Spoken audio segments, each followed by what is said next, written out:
Hey, what is going on YouTube? East Tactics here, and this video is going to be the start of my full-on investigation on how to maximize your shocks for your basher.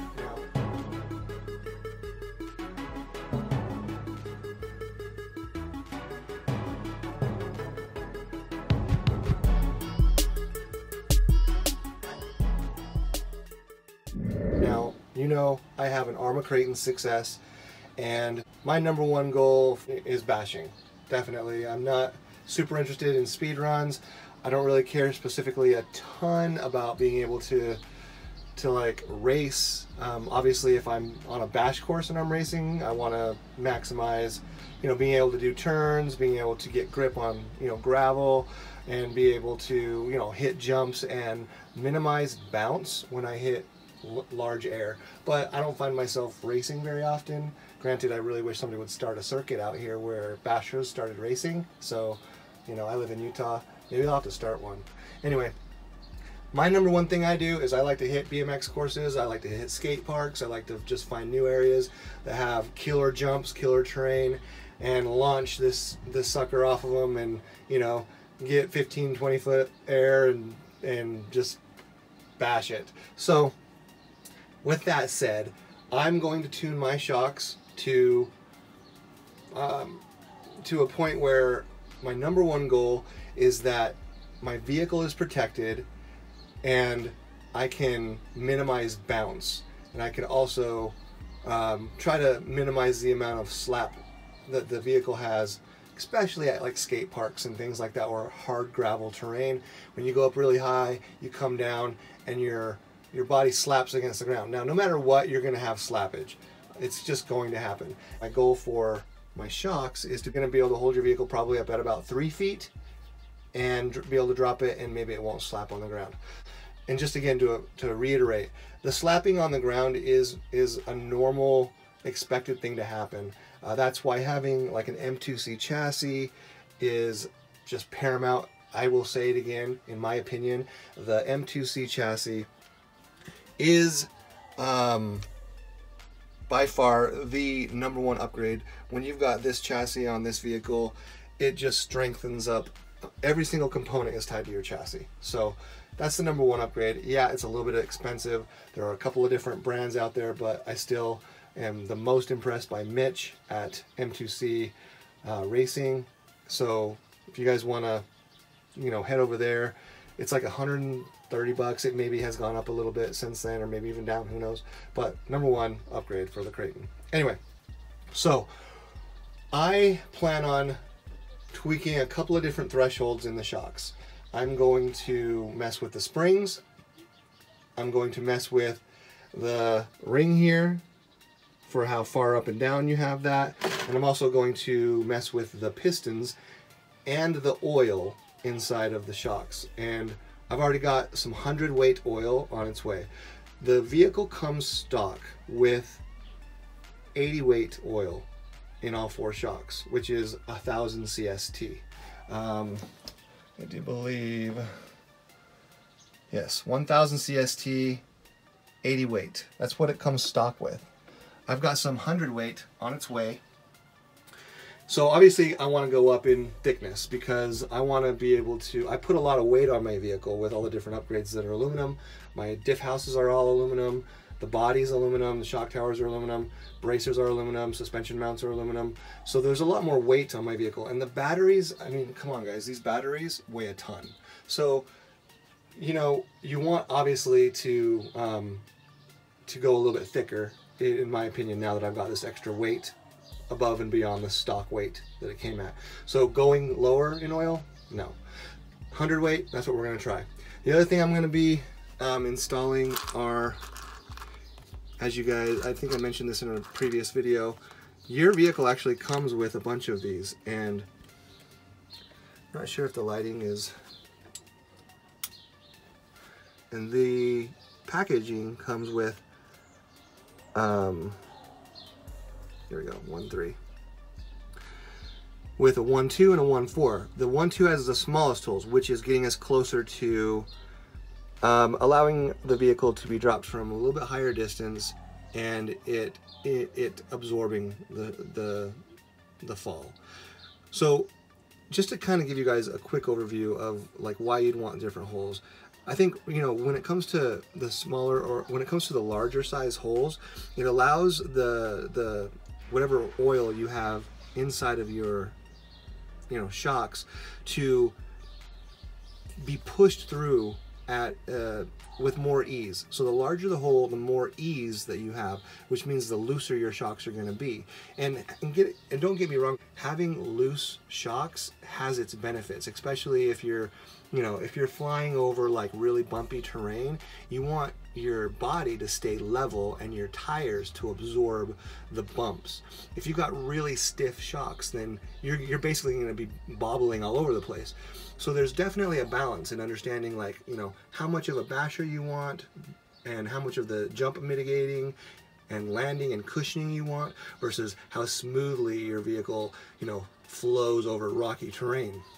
I myself am a little bit more interested in being able to absorb big jumps, because if I'm flying over rocky terrain and I'm bobbling all over the place, I'm fine with it.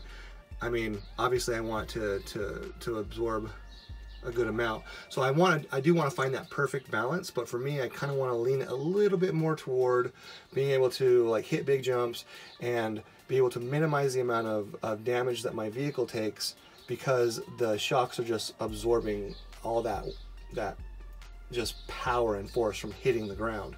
So I'm gonna mess around with it. You know, I think Rich Duperbash, he's always a really good person to watch. I mean, he sends his RC cars flying. So does RC Dude 81, and these guys probably have gone to the umpteenth degree to maximize their shocks. In fact, I would love it if either of them see this video to kind of drop a comment basically saying what you've found to be the most impactful, that works the best for you guys. That would be awesome. Otherwise, I'm just going to be experimenting with a bunch of things. And I'm also going to be kind of doing something a little bit off the wall, but call me crazy. But right now, I actually have 2 springs on the front shocks, and I have 2 springs on the back shocks. For testing purposes, I'm curious what this is going to look like. I'm going to launch this off of my ramp and see if there's less bounce from this setup, or if it just bounces all over the place. I'm just curious. These orange Techno springs come in at 6 pounds. This is the ones I picked up. I picked up 4 of these because they are the most heavy duty. They are 1.6 at 7.5 T. Looks like that got ripped off, but right there, that should say 80 millimeters, and they are 6.11 pounds per inch. So they've got the most like difficulty when squeezing them together. Anyway, just for fun, I'm gonna go ahead and launch this thing and see if there's less bounce or more bounce, just to kind of show you guys that, you know, what happens. So here's some footage of me jumping with the stock 80 weight, stock setup, stock springs, and this is the amount of bounce that I'm getting. You'll notice when I hit the ground, it has a little bit of bounce to it, but maybe it's not, you know, too bad. I mean, obviously, if you were to hit the ground and then pop, you know, high enough to where you end up rolling it over on its backside or whatever, that's not what you want. So now we're going to compare that to me jumping with, basically, this is like double the amount of springs, but I kind of curious what it would look like. After that, what I'm going to do is we're going to go in and install the 80 weight oils, and then we're also going to change the hole size to the 1-2, which are the smallest holes. Also, I will be doing different adjustments on these to see how that changes things. So let's take a look at, with this setup, what kind of drop distance we have for the vehicle.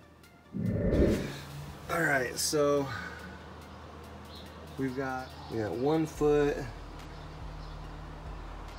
2 foot, 3 foot. So there's 40 inches. My goal is to be able to drop it from about the doorknob height and not hear it slap against the ground. So let's see how she's doing right now with these kind of overkill springs.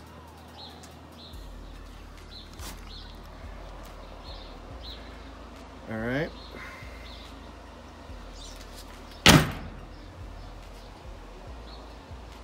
I don't know if you heard that, but that definitely slapped against the ground. Okay, so we're gonna go about halfway. I did hear the body hit the ground still.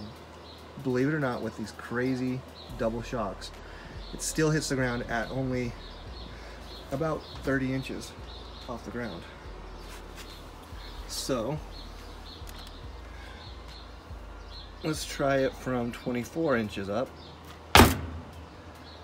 Still barely heard it hit the ground.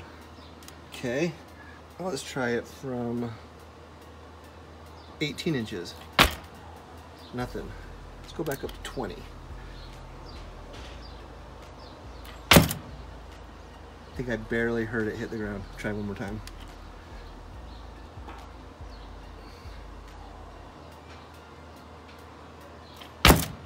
Okay, so with the double springs at about 20 inches or so, the shocks absorb 100% with this crazy setup. Now I'm gonna go through, I'm gonna tighten those things down quite a bit. And, well actually, no, let's go jump it with this and see what it looks like. All right, I'm specifically watching for bounce on the ground. So let's see what happens.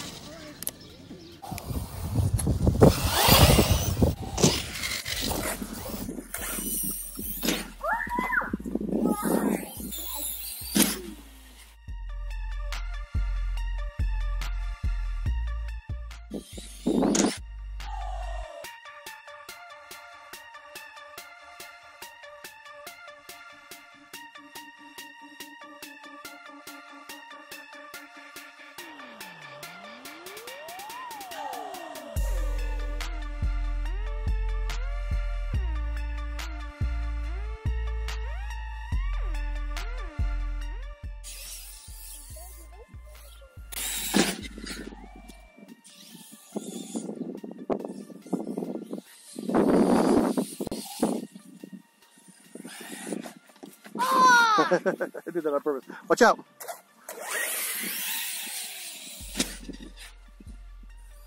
Believe it or not, it seems like the bounce is less. Wow. There's like no bounce. Maybe running double shocks is what we want. So just kind of a quick update again, guys. I'm noticing less bounce. I'm noticing that having 4 springs or 2 springs per shock is providing an interesting level of absorption. I don't bottom out when I drop from, you know, about, we tested that at about 20 inches is what my drop level is. I want that to increase. So that's where I'm going to experiment with the shock oil, go back to 1 spring with the 100 weight and the smaller pistons and see if I can get the same level of cushion that I'm seeing here. But believe it or not, I'm kind of surprised that running 2 springs per shock is providing a fairly small amount of bounce. Watch.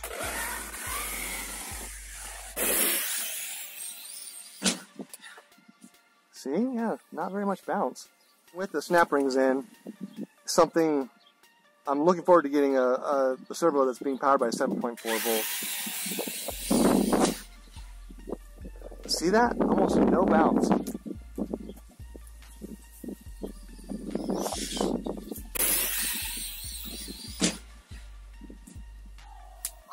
man. It's nice to be able to show you. As far as the performance of these shocks, I'm not really noticing any impact. Having 4 shock springs in, feels like it's not nosediving too much or anything weird like that.